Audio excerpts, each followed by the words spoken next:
other folks signed in. Yeah, sure. I guess are we to go with the county board, or it looks like we see Kendra's screen, but I don't think everyone's there. So is that what we're waiting on?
There may be a, Nicole, I'm not able on my screen to scroll. So all we've seen are the first three whereases. So. I can scroll down. Just let me know, John.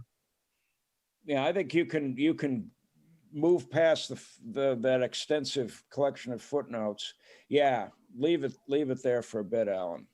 And we're in regular touch with the county, and we've been following this through the Lubber Run group that's really jumped on this quickly. And I think we will be able to introduce our concerns. In fact, we have, but we'll re-emphasize them. I think it's the best we can do procedurally at this point. But I think we'll be able to have some impact. It's my understanding, David, that project is pretty well. So this works. Yeah. Okay. Is that correct? But I'm not sure I'm not sure that's correct. They indicated the last time we had a meeting with them that they had yet to submit the site plan formally to the county staff. That may have changed in the interim, but that was my understanding as of about 3 weeks ago. All right. We'll pursue this as best we can. I think that's the best we can do, Nicole, at this point. Yeah, usually we'll make sure that everyone has a chance to read it, and that we'll assign it to any other committees that might have jurisdiction. I think that this is in public services at the moment. If people like housing or planning have input, usually they can just provide some over email via Redline, or if any of you have thoughts when it gets forwarded in the newsletter, you can reach out to John. His email will be on that newsletter with his his contact information. So Nicole, you can scroll down, I'm sure now. I think Alan has control over this. Oh. Oh. Is that good? I would maybe go down to the paragraph that starts accordingly. There we go. Now go back up to A, Alan. There you go.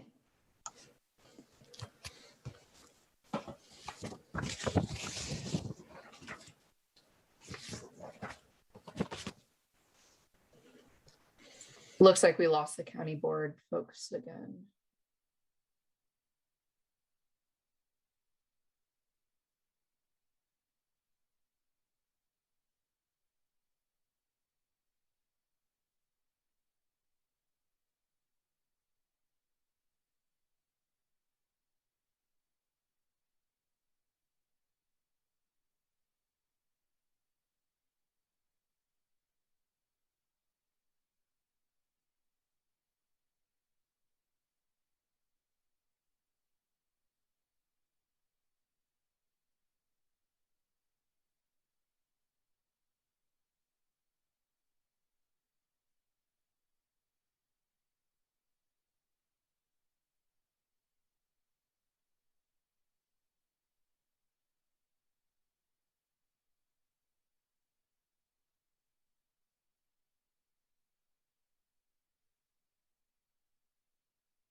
Yeah, let's to be continued. Yep. But the resolution has been properly moved and seconded, so we'll be discussing it further, both at the board meeting and at the next meeting.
Time at the end, Katie, just for a few questions from the floor, Sure. if at all possible. Can you, are we going until 8:30? Is that right? Yeah, that should, at the latest. Yep. Fantastic. Well, thank you so much. Begin by thanking you in particular, Mr. Gadjahar, but also all of the Civic Federation colleagues for being flexible on the timing. We're joking we have an emergency within an emergency with the snow, and we really appreciate you all being so willing to flex your meeting so that we could do it together tonight. So good evening. For those who don't know me, I'm Katie Crystal. I have the pleasure of chairing this board for 2022, and so I'm happy to kind of facilitate my colleagues. We have a series of questions from you all that we've grouped in the area of affordable housing with Barcroft in particular, the conversion of aging buildings to residential, personal data and data security, liability insurance for commissions, county board, again, with protection of personal data, and then some CIP and financial questions related to Barcroft. And we're each prepared to take the lead on one bucket of those questions. We'll try to do that as quickly as we can so that we can go to questions from the floor, as you indicated, Alan. So really appreciated the opportunity to talk about Barcroft. I know that the Civic Federation has been chewing this over, as have we, since action last month to appropriate a $150 million loan to the acquisition and stabilization of the Barcroft apartments.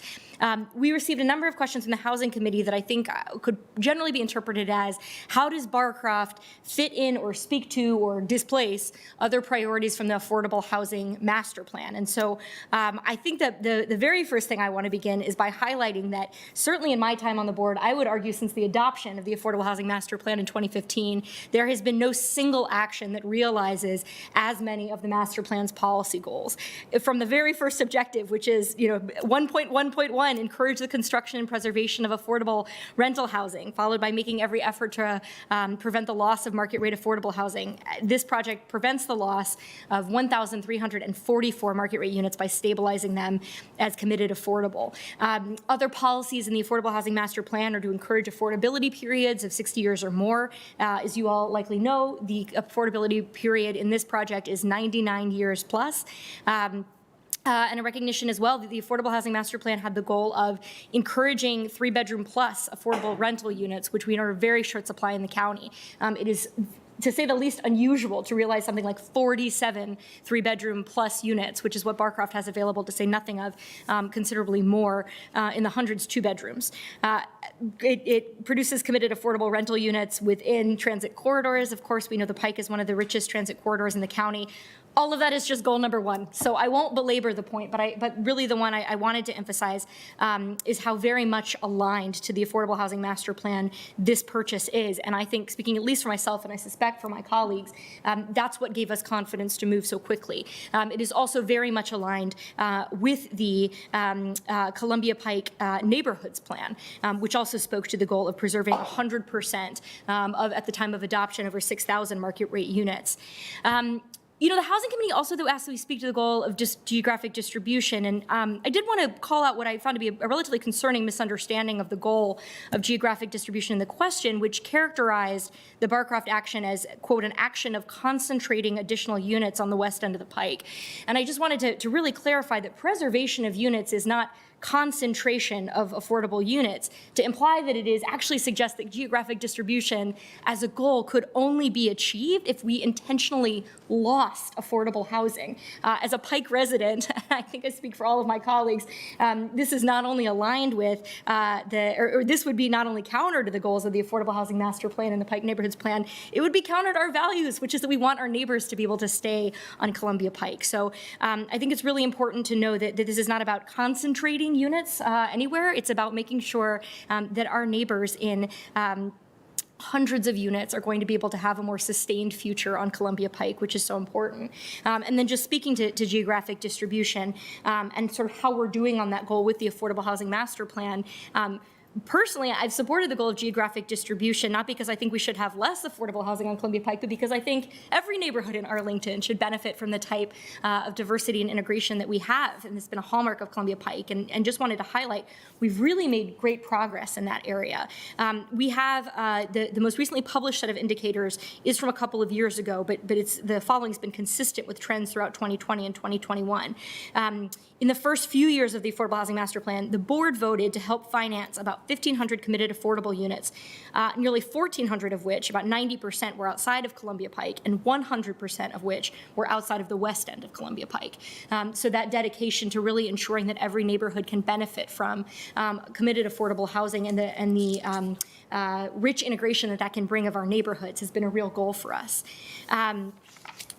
There was also a question from the Housing Committee, and then I promise I will stop there, about what this meant vis-a-vis other priorities under the Affordable Housing Master Plan, which I sort of took to mean, what else are we going to be able to finance, for example, if this represents constraints on our AHIF? And I think that's a very fair question, and one that we will go about considering as part of our analysis of the pipeline of projects that would come forward under our notice of funding available for future Affordable Housing Investment Fund monies. But one of the things I did want to note is that the master plan called on county government to explore new financing resources, including public-private partnerships. And so what's really exciting about this is that the $150 million line of credit that we have approved is going to be leveraged by a $160 million loan from Amazon and over $20 million in private equity. So this is really about leveraging and bringing new resources to the table so that as we continue to have resources available to spend countywide. We're growing the pie of what can be spent on affordable housing. I am going to conclude the comments about Barcroft there, although look forward to questions from the floor if there are further. Certainly a number of additional follow-ups from the Housing Committee on which we could spend some time. One other point on housing, and I'll invite my colleague, Ms. Garvey, to speak to this too, because this is an area she's been interested in, checking in on accessory dwellings. So a little bit of data, the Housing Committee had asked for how many properties had been permitted and built.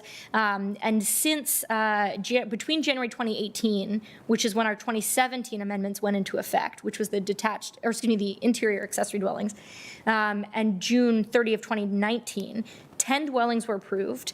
7 of those 10 were within the main dwelling, and 3 were conversions of existing accessory dwellings into detached accessory buildings into detached accessory dwellings.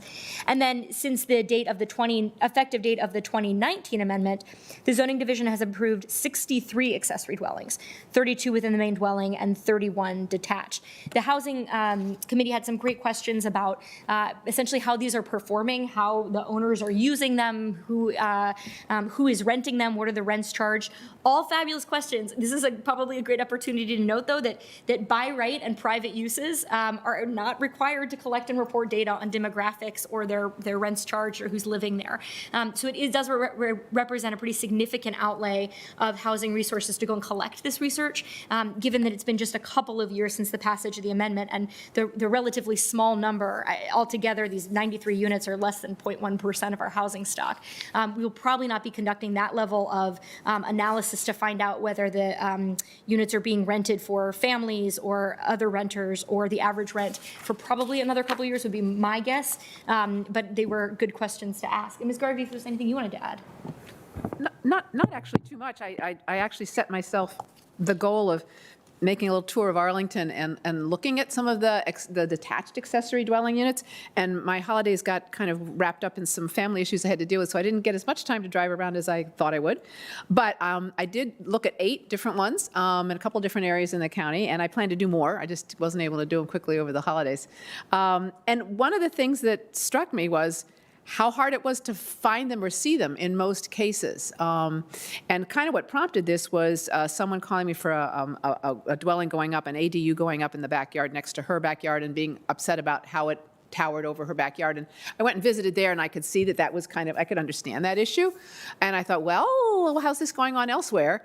So I started, going, as I say, kind of driving around and looking. And I think it may vary on where these dwellings go up. But I sort of reassured myself that in most cases, these accessory dwelling units going up, they don't stand out that much. And in fact, as Ms. Crystal said, a lot of them some of them have been converted like garages that existed, and then they changed them. And and many times you don't even notice it. I took, pictures from different angles and stuff, and it just kind of blends in like another garage or something like that. So that was just to reassure myself, because we are starting to do quite a bit more, which I think is good. I think these questions, as Ms. Crystal said, these are great ones about sort of the survey about how they're being used. I will also remark, though, that you could have an accessory dwelling unit built for an aging relative. And then if that aging relative passes on, then what are you going to do with it? It could be for a young person. It could be for a rental. I mean, so these things will kind of change, which is kind of the point of missing middle, and what we're looking at is actually to give people more flexibility to adapt to their needs as life change, as their lives change. And I think that will be a benefit. But it would be good to have this data, but it would be just a snapshot in time, because that could change. So those are just some personal observations, and I'm sure we could, anybody else wants to take a tour around Arlington looking at some of these, they're welcome to join me if they like. Let me know. And I hope to continue that. But so far, I actually was feeling reassured about it. Thank you so much, Ms. Garvey. It's a great point about flexibility. So I think we'll just keep barreling forward unless I hear otherwise from your chair. And the next question was a good one about residential as well, although maybe not affordable housing, about conversion of aging office buildings. And Mr. Karantonis, would you like to take the lead on that for us? Yeah, after I take off my mask. So that's an excellent question, because this is really about innovation. It is not easy. I mean, it's widely known that it's really for nobody who knows how construction works, it's not easy to convert a commercial building into a residential use. I mean, as an old friend I had who was a construction expert. He said, think about the plumbing first, and that's actually true, and everything else. So it's quite an expensive proposition to do that. Now, of course, we have a unfortunately persistent office vacancy rate. We have some aging properties, many of them. We have an inventory of those. So of course we are thinking about that. And actually during the pandemic, as you know, the new normals were succeeding one the other, staff had presented in May and September 2021. Staff presented about the potential of doing that and what our role would be in these efforts. So the question was, how should the county position itself so that we don't make it very difficult, we don't make it impossible, etc. It should be noted, though, and there is also an administrative guidance on this since December 2020, which tells you a lot about how recent this thinking is. So it is important to note that it is generally not prohibited to do these conversions. The question is more how difficult it is and how many developers want this to do, and how on our side our planning is predictable and able to accommodate these wishes and these plans.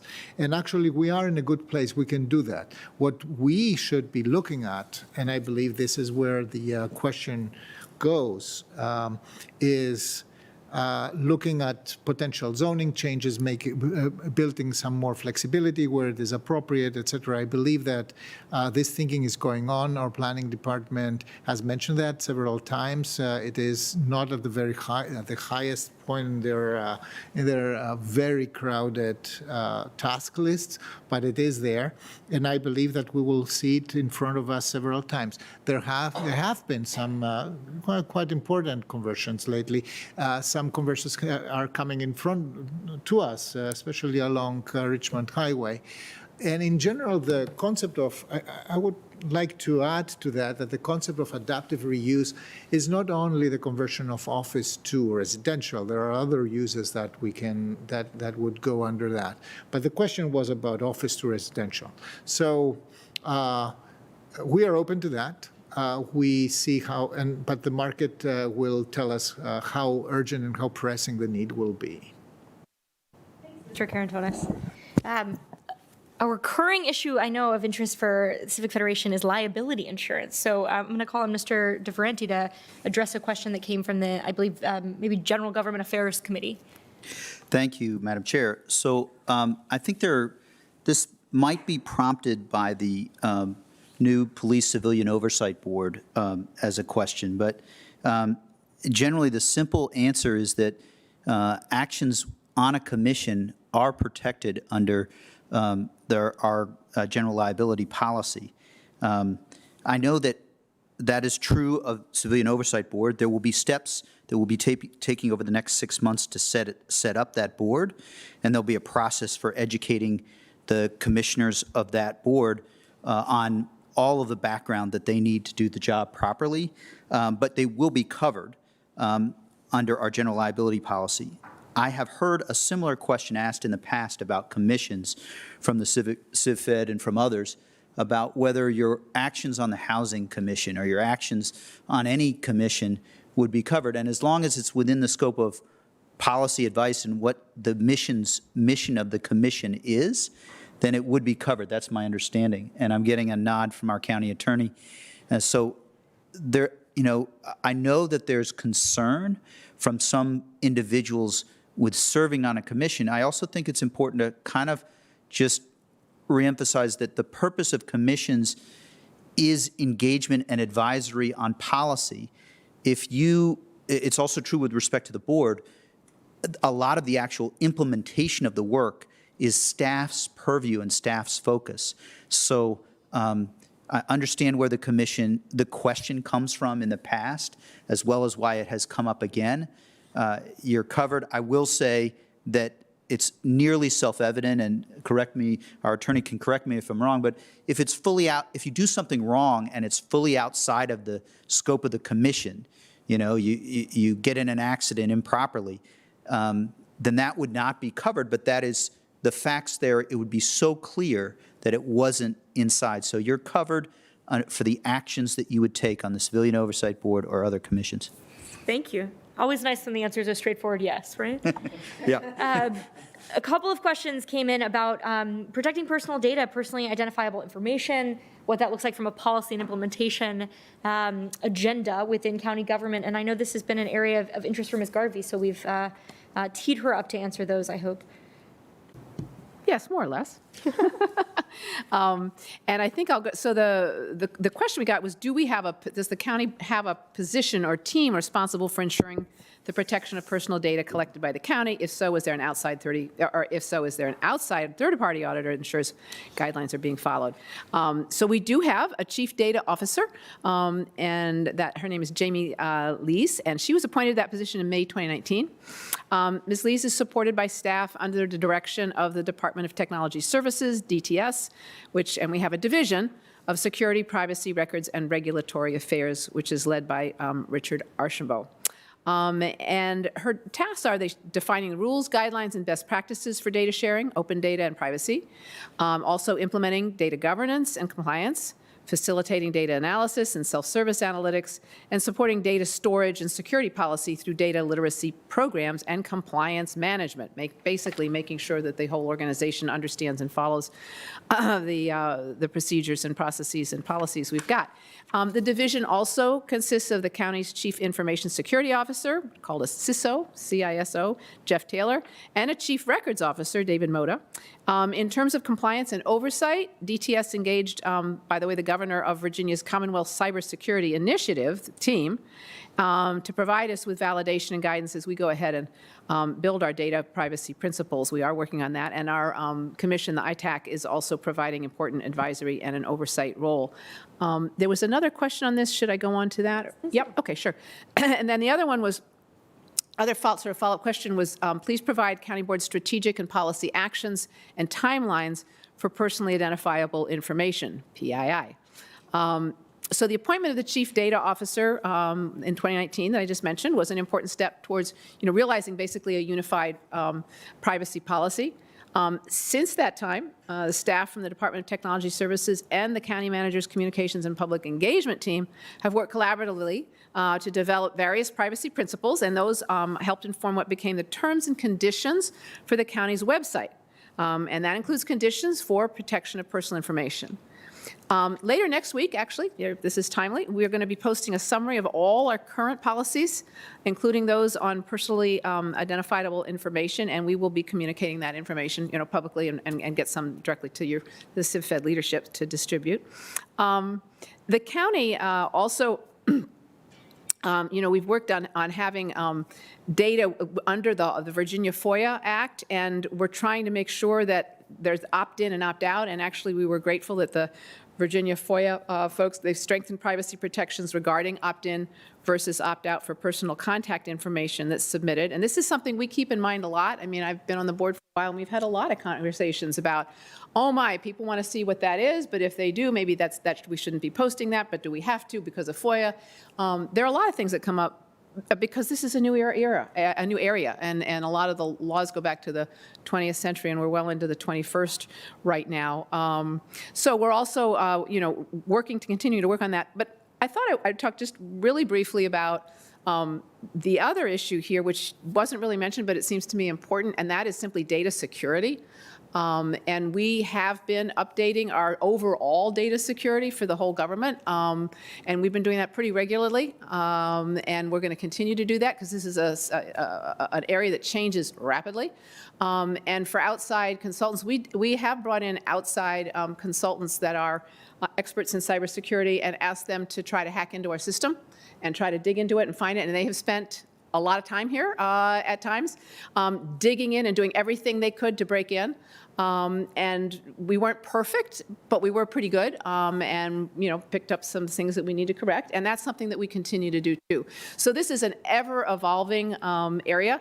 And we will continue to work with CivFed and others on the personal privacy issues and trying to get updated, as they say, FOIA and other kinds of regulations, which, as I say, sometimes come from the 20th century, and we're well into the 21st. So it's a rapidly moving area. We appreciate the interest and hope you'll continue to follow it and would appreciate advice, particularly when we get out more information next week. Thanks so much, Ms. Garvey. I particularly appreciated your point about really naming that tension of two values that we hold, and I know the CivFed holds as well, which is transparency on the one hand, Right, thank and then you. data security or protection of personally identifiable information on the other. So it's the goal to try to find the right balance of those two things guides us, and I suspect guides members of the CivFed committees as well. Okay, I think I hesitate to call them last because there were considerably more questions than we're answering, so I suspect there may be some follow-up, but there were a number of questions about the implications of the Barcroft purchase on the overall credit rating of the county, the capital improvement plan for the county, and perhaps also a few who knew what when type questions as well that Mr. Dorsey is going to take our first crack at answering. Thank you very much, Madam Chair, and I'll try to go through these quickly and certainly open in any more elaboration during our Q&A period. So the first one is relatively easy. People want to know what's the schedule for community consideration and board consideration of the capital improvement plan this year. It's going to follow the typical schedule. So after the operating budget is considered and adopted in April, then we turn to the month of May, where the manager will introduce his proposed capital improvement plan. We will then have a couple of months of community conversation, work sessions surrounding the CIP before hopeful adoption by the board in July. Then, let's see, why don't we get to just a number of questions really about the sort of financing approach for Barcroft. And so one, were other sources of financial assistance considered? What about using the reserve funds in the affordable housing investment account in order to fund the Barcroft acquisition? So one, yes, county staff considered all manner of financing opportunities. We are fairly limited as a local government into ways in which we could go about pursuing this type of financing arrangement with those limited options, which I'll explain a little bit more in response to subsequent questions. The specific request here that we think about AHIF balances and funds that are designated as reserves would come at tremendous cost. We know from the annual review that we undertake with the credit rating agencies that Arlington is given a lot of latitude in order to maintain relatively low levels of liquidity compared to peer jurisdictions because of the overall way in which we have stewarded our community financially. That said, if we were to do what would be one of the cardinal sins for the ratings agencies of, funding this type of acquisition by depleting our reserves without a plan to pay it back next year, that would almost certainly, based on the guidance that we've heard in the past, result in some sort of an action to downgrade or at least put a warning on the county's creditworthiness. As it looks, the next question is about, let me just make sure I got this here. Why has the county gone and used a taxable line of credit as opposed to a lower tax exempt rate since the purchase is for affordable housing? Not to be pedagogical here or pedantic, but the county can go about financing this kind of operation with either, one appropriation of lump sum funds. We didn't have that. We can issue general obligation bonds. We couldn't do that because we had passed the window for advertising general obligation bonds to the community. We could pursue it through revenue bonds, but unfortunately, this is not our project. So any revenues that the project will generate will go to others before it could be made available for our financing. And then we also have the ability to pursue subject to appropriation funding, which essentially is the county board deciding on an annual basis that it's going to back the debt service for an instrument. County staff has worked out a line of credit to be that instrument. That is the financing vehicle for Barcroft. That's really our best option for this, and that's going to come at a higher rate of interest than the more secure tax-exempt municipal bonds with which we would fund long-term projects. That said, at some point in the future, once we have a permanent master development plan, there very well may be a desire to convert any debt remaining into another instrument like general obligation bonds. It's just too early in the process for us to make that determination at this point. Let's see, and I believe there was a couple of other questions that I'll address quickly. How will this line of credit affect the county's credit rating? Like everything that we do financially, this will be part of the analysis that the ratings agencies make when they kick the tires on the county's creditworthiness in the year ahead. It will factor into whatever their ratios are for determining our rating. But that said, I want to be very clear about this. It's a $150 million line of credit, but the debt service, at least in the first couple of years, is actually covered by the interest payments due from Jair Lynch. So in the very first year, we expect that those interest payments will fully cover the debt service.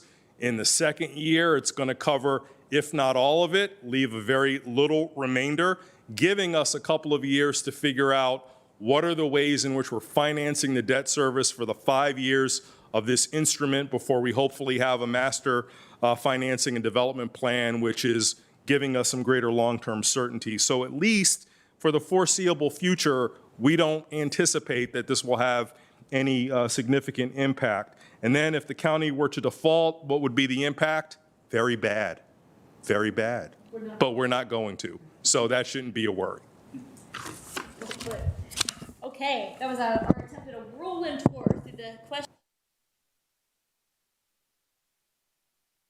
Sorry, Katie, you faded out there for a second. I couldn't catch that. You're on mute. Oh, thank you.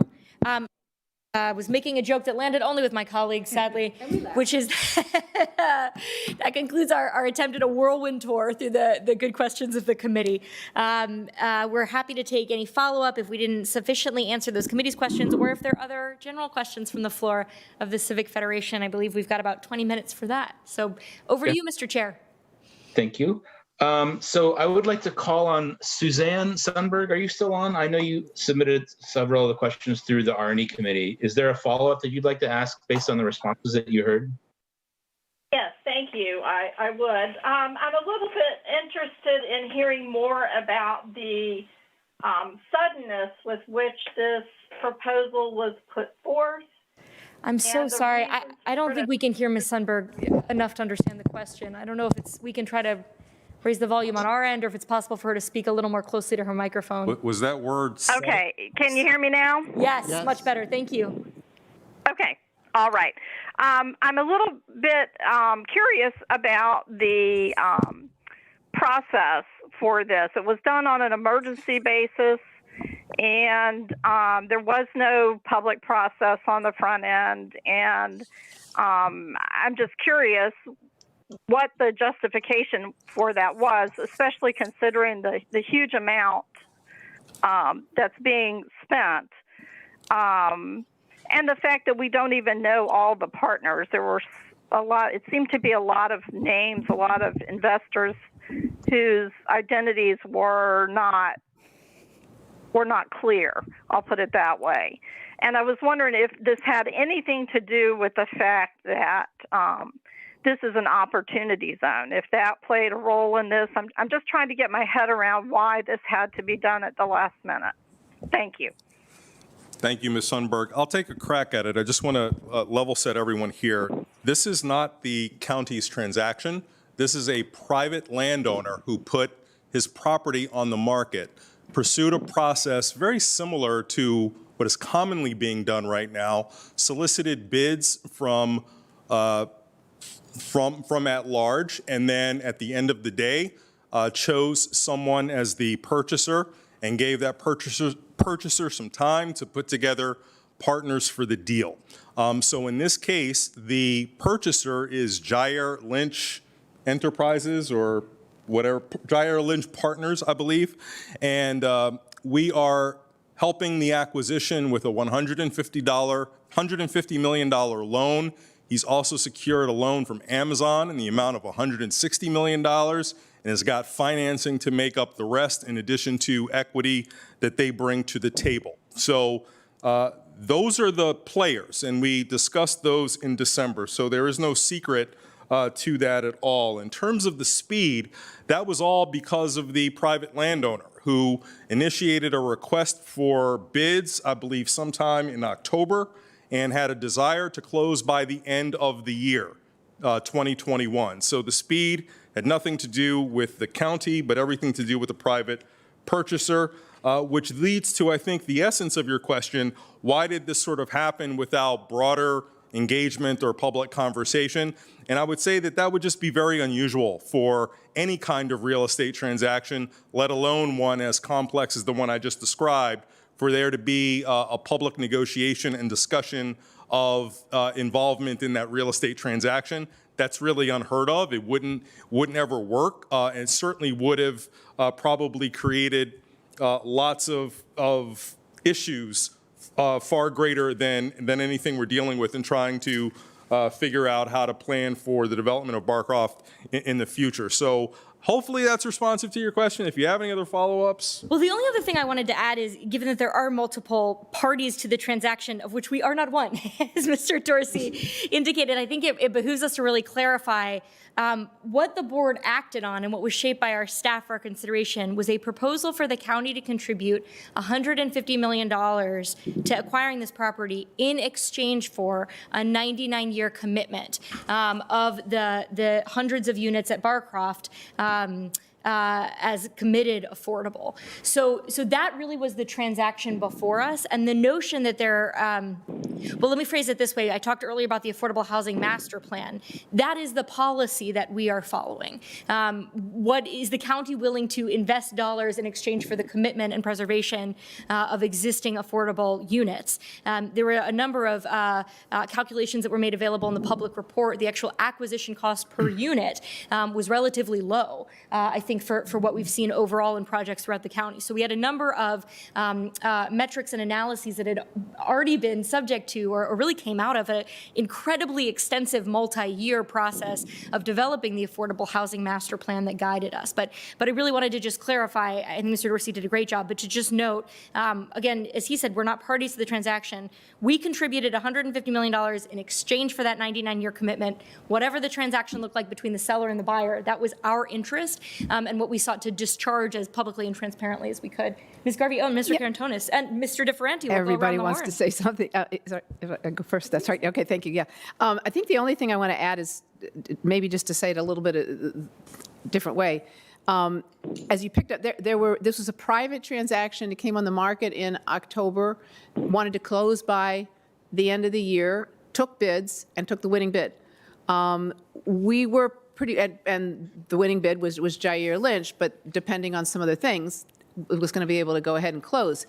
If we hadn't moved forward with it, it's quite likely it would not have gone to Jair. It would have gone to another bidder, and don't know exactly who those were, but we were pretty sure that at least some, if not all of them, were not interested in doing affordable housing at all. They were interested in making as much money as they could. So we moved quickly because it's really probably the only way we could have preserved Barcroft Apartments. And then, although it was sudden, I've been on the board since 2012. One of the first issues I started worrying about was Barcroft Apartments and what was going to happen to it. I mean, I talked with our staff probably every 6 months, at least once. So what's happening with Barcroft Apartments? Are we looking at that? Because it was so clear how important this was going to be. So it's not like we hadn't thought about it at all. And it really fits very nicely with all of our processes and procedures we've got here, as in our policies, as Ms. Crystal so nicely laid out early on. But the bottom line is we had to move fast and do it this way, or we would have lost it. And that would have been really terrible for the county. So. Am I allowed any follow-up? Well, if you would like to hear from the board members, which I understand is the purpose of our gathering. Yeah, briefly, Suzanne, we have other questions too. We'll defer to your chair about follow-ups. Yeah, one more, Suzanne, please, and then we'll have other questions that I want to get to as well. Okay. Did you? Yeah, I guess. Do you want my colleagues to comment or no? You had other comments from the county board members, but were there other comments? I'm sorry, I didn't realize that. There were. Yeah, we'll give Mr. Karantonis and Mr. DiFerranti a chance to speak briefly if they wanted to add. I think for the benefit of the conversation, I will only add one piece of remembrance, it's not only the Affordable Housing Master Plan that identified Barcroft, it's the Columbia Pike Neighborhoods Plan that did. And back then, the community had extensively, we went through 4 possible scenarios for what happens in Barcroft. And actually, in the Civic Federation debate, I remember that as if it was yesterday. The question was, it will happen very fast? Are we going to have the money? And this was actually a question to Mr. Swart, to Ms. Donnellan back then. And she said, yes, we know about that. We commit to be able to find the money as long as we keep our creditworthiness.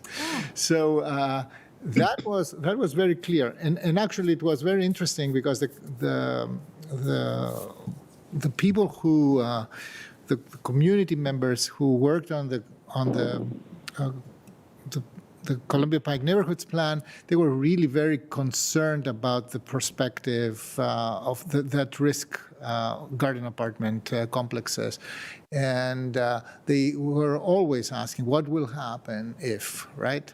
So what happened in the past 3 months is one of these scenarios. Actually, it happened exactly as predicted. It's also not a secret science, and it was one of the possible outcomes, actually. And now we have actually a plan on how to go forward with that. It is entitled already through through the neighborhoods plan, form-based code, et cetera. So there is this mixed income component to that. There is a phased redevelopment, a vision for that, with full preservation. What we bought with this money is the full preservation, the no net loss of affordability on Barcroft. Thank you. And I'll give Mr. DeFerranti the last word. Yeah, just briefly, Ms. Sundberg, I read your comments. I found the concerns reasonable, but ultimately, because I was looking at them as you shared them with us, and I found the concerns reasonable, but ultimately, we were securing affordability, and you have expressed such a concern for sustainability for our community that the preservation of these units seemed like fundamentally worthwhile for the 99 years of affordability. I would also say I do think that to say there was no public process, I think, is an overstatement. There was a public process. It wasn't the full commissions that often might be the aspired goal, but I think Ms. Garvey and Mr. Dorsey and Ms. Crystal, we've all expressed why there was a short-term closing that was necessary. We will be going through the next phases.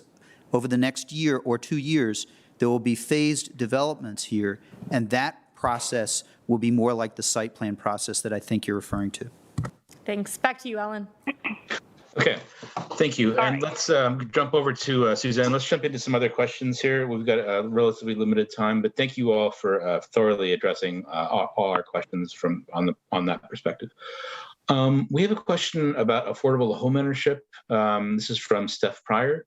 Earlier tonight, Matt addressed affordable homeownership, and you all talked about equity. Which AMI will the county board support? 40 to 60% to support the ART bus driver contractors, or people making more than $100,000? Multiple studies dating back to World War II show the long-term inequities reinforced by rental housing.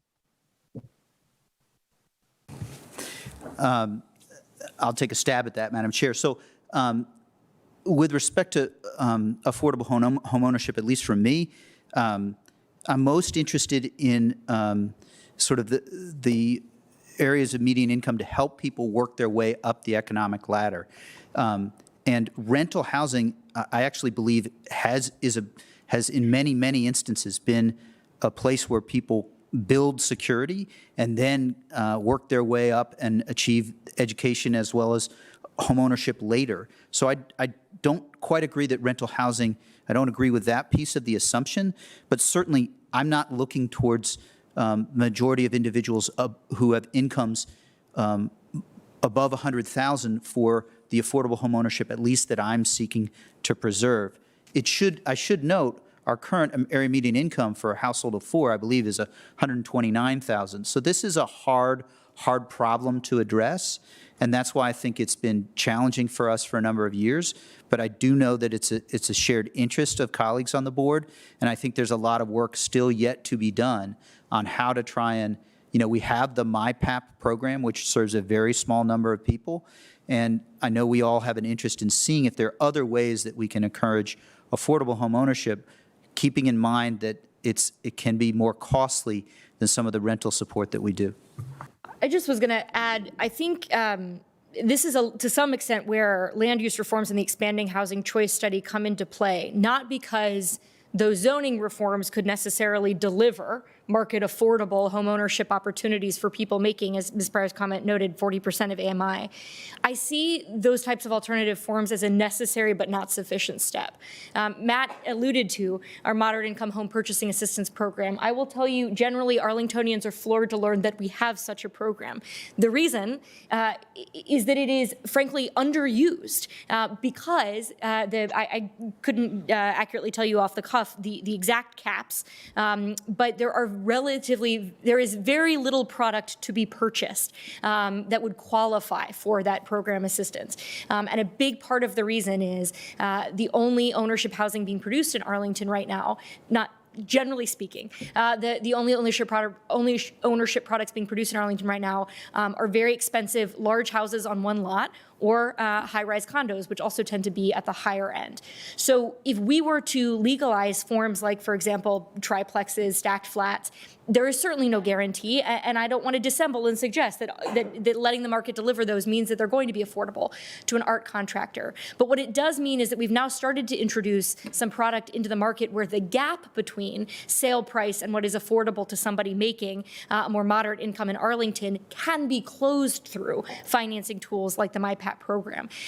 The other thing that legalizing those forms of housing enables is more creative approaches, like, for example, community land trust, or even a model like Habitat for Humanity. Having talked to both housing experts and leaders with Habitat for Humanity, they'll both cite the reasons we don't have programs like that in Arlington is that if all you can build, again, is one house per one lot, the acquisition cost of that lot is $600,000, $700,000. It's never going to work for them to do their model here in Arlington. If you can build 3 homes, for example, on that one lot, smooth the acquisition price across those 3 units, then suddenly a community land trust, Habitat for Humanity model, and other models start to become feasible. So there is a link here, I think, between the land use tools and the financing tools. Right now, our gaps are just simply too big for our financing tools to close, and the land use tools are one of the ways that we start to shrink that gap from the supply side. Oh, yeah, Mr. Dorsey. Just to add a different dimension, because I'm familiar, Ms. Pryor, with some of the research that has looked at inequities in rental housing, and I would caution us all to, not do what's often done, is that whenever an inequity is highlighted, someone figures out, well, what's the policy innovation that I could do to solve that problem? And so therefore they glom onto, well, housing. If rental can lead to inequity, let's figure out how to create home ownership opportunities. And unless we understand the deeper reasons for those inequities, that policy innovation is not likely going to be successful. As we see, limited equity or shared equity home ownership opportunities can often create the very same inequities that have been exposed in some of the egregious examples in rental housing. So this is not to say that home ownership, moderate income home ownership, is bad. It's not, but we have to figure out how to do it right. Same way with rental housing.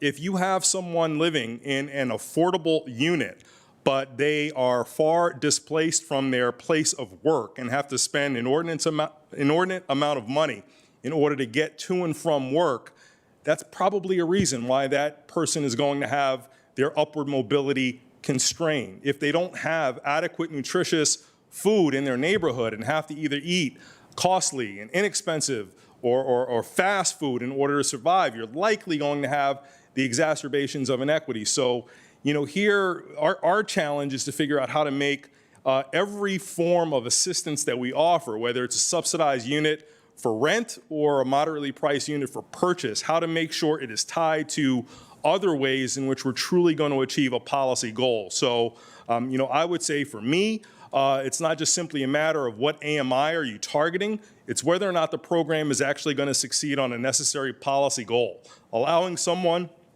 to develop equity so that they can build wealth in the case of home ownership, or have housing so that they can create security through savings so that they can make other choices in their life if it's rental. And that's the fun part of the work, at least from my perspective. Yes, just an additional footnote to what Mr. DeFerranti said and Mr. Dorsey and Ms. Crystal. There is also the issue of preserving affordable homeownership as it is today in the form of legacy condos. And this is a very, we still have a condo initiative. It is time to revisit the instruments and tools that we are putting into making these condos more sustainable in the long time. We are aware that and I live in one, so I can talk from my own experience.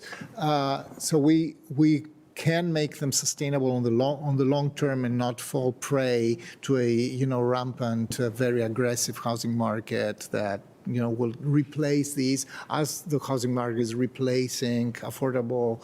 Market rate affordable rentals with market rate unaffordable rentals.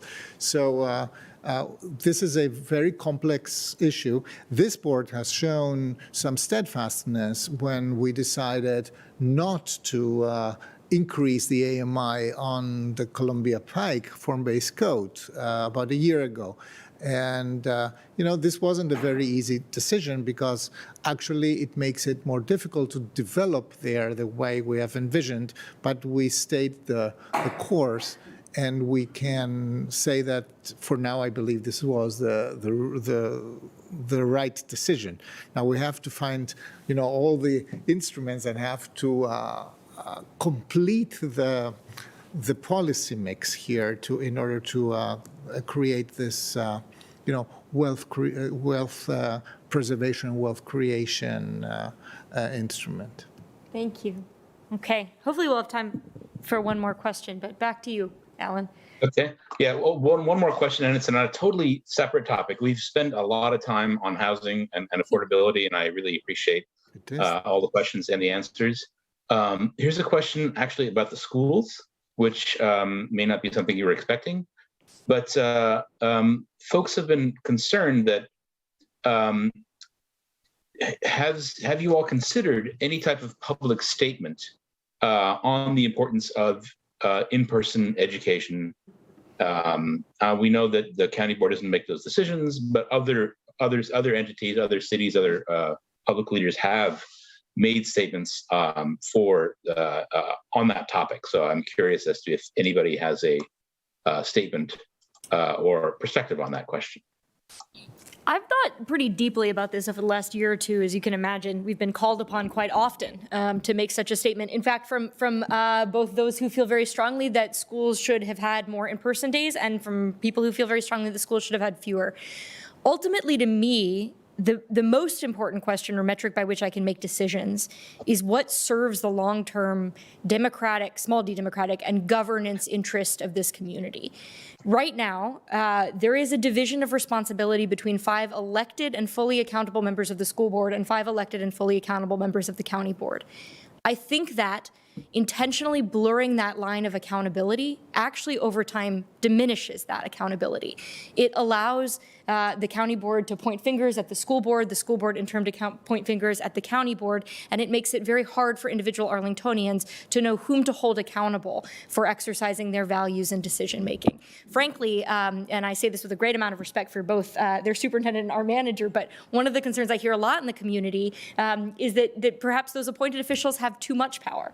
And when there are governance questions about who's in charge, that power accrues more to the appointed officials because people cannot exercise that accountability over their elected officials. And so I think for those members of our community who are interested in good governance, who are interested in accountability for decisions on the schools, things that are squarely within the purview of the school board and things that are squarely within the purview of the county board, I actually don't believe that long-run interest and that goal of accountability, effective, responsive governance is well served when we intentionally muddy the chain of command or the decision-making accountability. That said, I think there is a tremendous amount that the county government and the county board can do in supporting schools, for example, to safely reopen and have more in-person days. And I suspect some of my colleagues might want to speak to those specifics, but I appreciate the opportunity to speak on the governance piece because, as you can imagine, I think we've given this quite a bit of thought. Ms. Garvey, did you want to start? Yeah, sure. Having spent 15 years on the school board, I've sort of seen it from both sides. I believe Ms. Crystal is spot on. Long-term governance, it's not good governance. Short-term, it doesn't work either. To what end? What's that? It's not going to help anything. Now, all of that said, I talk to school board members at least pretty much once a month, sometimes informally, but I've got sort of regular check-in times. And I'm pretty frank and open about what I'm thinking and talking about them then. But those are private conversations. And I think that is the way to, have discussions. And as Ms. Crystal said, I think we're all ready to support the schools as much as we can. And we reiterate that. So does the manager to the superintendent. But I think we need to think, maybe there's something satisfying for seeing, somebody's angry and you see the county board coming out that feels satisfying for a moment. I don't believe, personally, I've been watching things for a long time. I don't think it gets you anywhere. I actually think it makes things worse. And less likely to get to a good solution. So I don't think it's either good governance or effective. If I could, so I apologize. I hope I haven't insulted somebody that asked the questions. Excuse me. Yeah. Mr. Ferranti, we'll go to you next, and then Mr. Dorsey. Sure. So I agree with your broad framing of the governance issue with respect to schools. I received an email tonight from someone who said, schools are closed tomorrow. Where does the buck stop? I want accountability for your actions to me. That is an email I received tonight. Legally, the county board does not have the authority to make those decisions. And so I do think that publicly taking a position does blur the lines and undermines the sort of relationship that should and must be there between the voters and school board members and the voters and county board members. So I fully agree with that framing. The second thing I would say is, we all feel, and I articulated tonight, a particularly urgent responsibility to support and work with our schools now because of the loss of learning in the pandemic. So just because we have the governance point on the decision for opening of schools or virtual learning, et cetera, doesn't mean we don't feel the responsibility and engage regularly. And then the last thing I would say is that I do feel as though there are legitimate governance questions that the CivFed has raised in general about county government that we've talked about a little bit, ranked choice voting and other issues that the Tiger Group has come forward with, and those I do think are ones that are worthy of engagement. Thanks. Mr. Dorsey. Thank you, Madam Chair. Just to add a different perspective as a parent who's got 2 children in APS, who had his children at home for the better part of 2 years, who is now having them going to go through 3 consecutive days in addition to the winter break out of school, I can say that I value in-person learning a lot. I'm very upset at the state of affairs, but because of all of the reasons that Ms. Crystal and Ms. Garvey, Mr. DeFerranti mentioned, my outlet is going to be to write a note to the superintendent, not to use this platform because it's not the appropriate platform to express my opinions on the matter. And I'll just share a story that the result of a conversation that I had with someone during the pandemic. And they wanted us to do something that I had the approach that really it's not proper. It's not the right role for the county board to do during the pandemic. And they expressed through the conversation, well, I understand, yeah, you can't really make what I want happen, but I really want you to do it. And I said, well, why do you want me to do something that you know is not going to work? Like, well, I just want to know that you care and that you've got my back. And that was really profound for me. And an opportunity really to not have the center of the argument about what the ultimate ask is. Will you put out this statement or this proclamation or take this action? It's how do we engage in giving you what you need, understanding that I get it, I understand it, I want to do what I can to support this outcome versus tying it up into one specific discrete deliverable where the answer is likely going to be no. So anyway, I think that's a great opportunity for us to engage, to figure out, well, what are the ways in which the county board can have the back of the school system and of families and of children to deal with this issue versus a specific discrete ask that really doesn't work for our particular role in this community.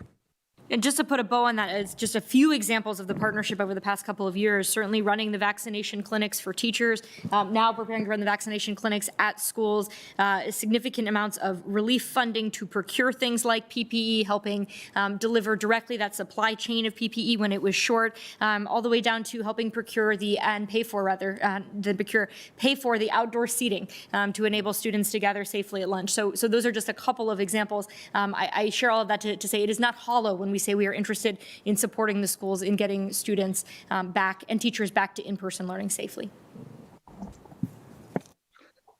Okay, so we've gone a little bit over time. Sorry, if I may, I would just like to say one follow-up as other people were able to. One thing Mr. Dorsey said is that he would write a note to the super. I just want to remind everyone that he is appointed. He is not elected. And Ms. Crystal said there is an accountability problem. We're constituents of the county board too, and not just the school board.